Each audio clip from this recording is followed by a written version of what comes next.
ठीक है, हमने चालाक लोगों के बारे में जान लिया, मूर्ख लोगों के बारे में जान लिया, उनकी आदतें जो ज़िंदगी में डेली मर्रा की ज़िंदगी में हम लोग देखते हैं वो देख लिया हमने, रोज़मर्रा की ज़िंदगी वाली आदतें। अब हम थोड़ा सा पूछेंगे धार्मिक किताबें इसके बारे में क्या कहता है। ठीक है, कुरान कुरान चालाक और मूर्ख लोगों के बारे में क्या कहता है? वो कुरान लिख दिया है। चलिए कुरान से ही देख लेते हैं। कुरान चालाक और मूर्ख लोगों के बारे में क्या कहता है? पुराणों में चालाक और मूर्ख लोगों के विचार पर कई शिक्षा प्रदान कहानियाँ और निर्देश मिलते हैं। ये कुछ मुख्य बातें हैं जो पुराणों में चालाक और मूर्ख लोगों के बारे में कही गई है।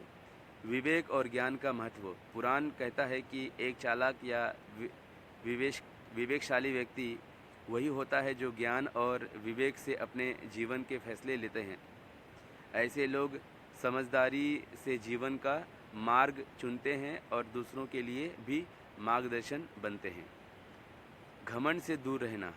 चालाक व्यक्ति अपने बुद्धि और ज्ञान पर घमंड नहीं करते, क्योंकि पुराणों के अनुसार घमंड किसी भी व्यक्ति का नाश कर सकता है। मूर्ख लोग अक्सर अपने ज्ञान के अभाव में भी घमंड में रहते हैं और इसी वजह से नुकसान उठाते हैं।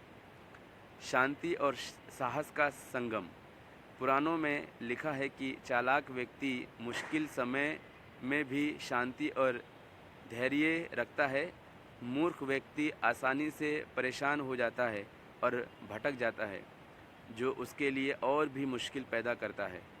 निंदा और शिकायत से दूर रहना। पुराण सिखाता है कि चालाक लोग दूसरों की बुराई या शिकायत करने में वक्त ज़ाया नहीं करते। मूर्ख लोग अक्सर दूसरों की निंदा और शिकायत में अपना समय बर्बाद करते हैं, जो उनकी प्रगति को रोकती है। अल्लाह अकबर। गुरु और विद्या का सम्मान। पुराण के अनुसार एक चालाक व्यक्ति अपने गुरु और विद्या का सम्मान करता है और सदा उनसे सीखने की इच्छा रखता है। मूर्ख व्यक्ति इसे महत्व नहीं देते, जो उन्हें अंधकार में रखता है। अल्लाह अकबर। मतलब पुराणों और गुरुओं की उससे दूर रहना, अंधकार में रहना है। चलिए, लेकिन हम थोड़ा रेफरेंस ढूंढ लेते हैं। क्या आप मुझे थोड़े रेफरेंस के साथ बता सकते हैं कि पुराण, अभी ये लिखा है, देखिए, पुराण मूर्ख और चालाक व्यक्तियों के बारे में क्या कहता है? अब मैं रेफरेंस मांगा। बिल्कुल, पुराण में मूर्ख और चालाक व्यक्तियों के बारे में कई प्रसंग और शिक्षा प्रदान कर कथा मिलते हैं। ये कुछ मुख्य उदाहरण हैं जो कि इन विचारों को समझने में मदद करते हैं। महाभारत में दुर्योधन और शकुनी का उदाहरण दिया गया है, जो अपनी चालाकियाँ और स्वार्थ के लिए मूर्ख व्यवहार दिखाते हैं। शकुनी की चालाकियाँ और दुर्योधन का घमंड उनके अपने विनाश का कारण बनता है। इसके विपरीत श्री कृष्ण एक चालाक और विवेकशाली व्यक्ति का प्रतिनिधित्व करते हैं, जो अपने ज्ञान और समझदारी का उपयोग करते हैं और इसके ज़रिए धर्म स्थापित करते हैं।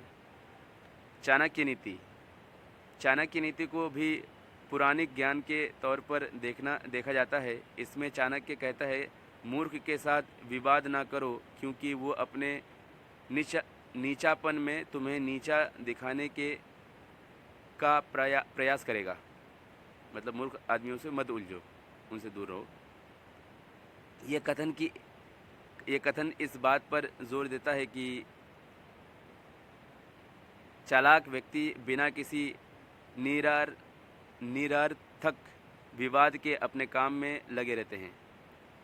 गरुड़ पुराण गरुड़ पुराण में कहा गया है कि मूर्ख व्यक्ति वो है जो बिना सोचे समझे अपने कर्मा करता है और नुकसान उठाता है। ये पुराना ऐसे व्यक्ति को संदेश देता है कि विवेक और सोच समझ के साथ कर्म करना ही सही रहा है।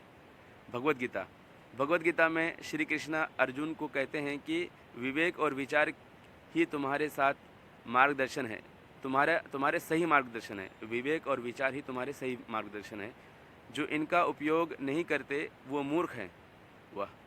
भगवत गीता अध्याय 2 श्लोक 49। यहाँ श्री कृष्ण समझदारी और विचार को प्रशंसा देते हैं और बिना सोचे किए कर्म को मूर्खता से जोड़ देते हैं।